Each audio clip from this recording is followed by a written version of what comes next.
कि अगर इस बार मोदी जी जीत गए तो संविधान को बदल देंगे। ये बात चल रही है क्या फील्ड में?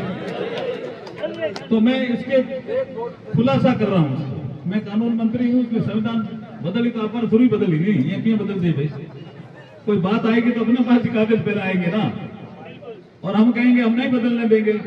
तो मैं कांग्रेस वाला क्या के पर विश्वास करो, वो कहूँ के पर विश्वास करो, फिर मैं बताऊं भाई कानून मंत्री तो मैं हूँ, कागज आएंगे तो यही आएंगे। पहले जब मोदी जी ने कानून मंत्री मुझे बढ़ा दिया तो कौन संविधान बदल रहा? अभी भ्रम फैला रहे, ध्यान रखो, उनके चक्कर में मत पड़ना।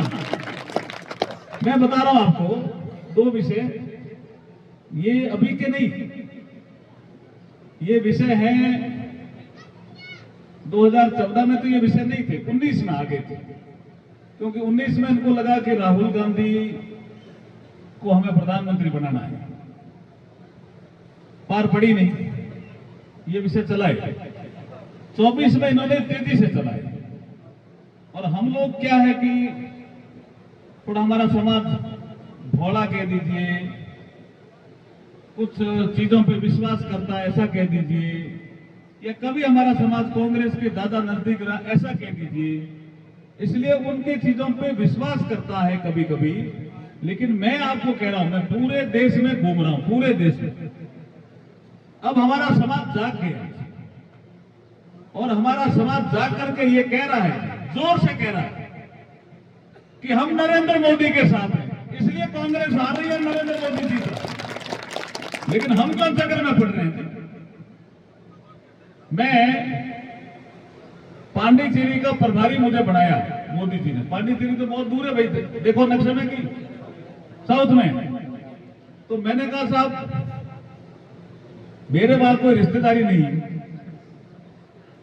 और वहां विधानसभा की 30 सीटें, हमारी कभी कोई सीट जीती नहीं बीजेपी की, मुझे वहां क्यों बना रहे हो? मैं गया पीएम साहब से मिलने। अच्छा, प्रधानमंत्री जी के तो नजदीक में रहता हूं, तो आप देखते हो टीवी में नहीं देखते? तो मैं बताऊं, प्रधानमंत्री जी ने कोई बात हमारी पहुंचाओ तो मैं पहला पहुंचाऊं, कोई और पहला पहुंचा दे? मैं ही पहुंचाऊं नहीं? तो हमारी बात पर विश्वास करिए थे। मैं पांडिचेरी गया तो मैंने कहा क्यों भेजा साहब, मेरी कोई रिश्तेदारी नहीं, भाषा में तमिल जानता नहीं। तो मुझे पीएम साहब ने कहा कि अर्जुन जी आपकी पगड़ी को सब जानते हैं। हाँ पहुंचो। मैं पहुंचा, मिलकर या पहला तो प्रभारी का काम क्या होता है? बड़ा काम होता है, इलेक्शन मैनेजमेंट। 30 सीटें हैं, उनमें एक एक सीट पे 5-5, 7-7 तो टिकट मांगने वाले होते हैं, टिकटों का सही निर्णय करना तो बड़ा काम होता है। मैं वापिस आया, मैंने कहा साहब मैं जाके तो आ गया, अब मुझे करना क्या है? आपने कहा मैं मार्गदर्शन बाद में दूंगा।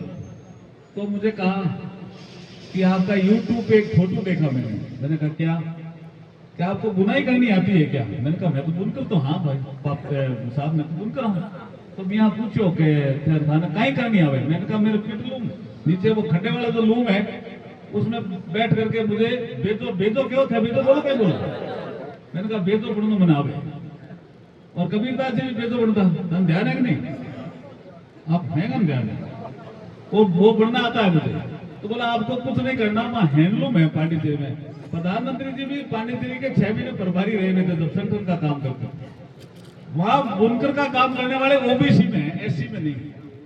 आपको करना कुछ नहीं, आप उनके मोहल्ले में जाना, और जो हैंडलूम है ना और ये पिटलूम है उसको बुनाई का काम करना, उसके बाद मुझे अनुभव शेयर करना। तो मैं गया वहां मोहल्ले में, फिर पांडिचेरी तो बुनाई करने वाले मोहल्लों में गया। 400 घर है, 500 घर है, पिटलूम देखी, खड्डी देखी, खड्डी जाना हैंडलूम।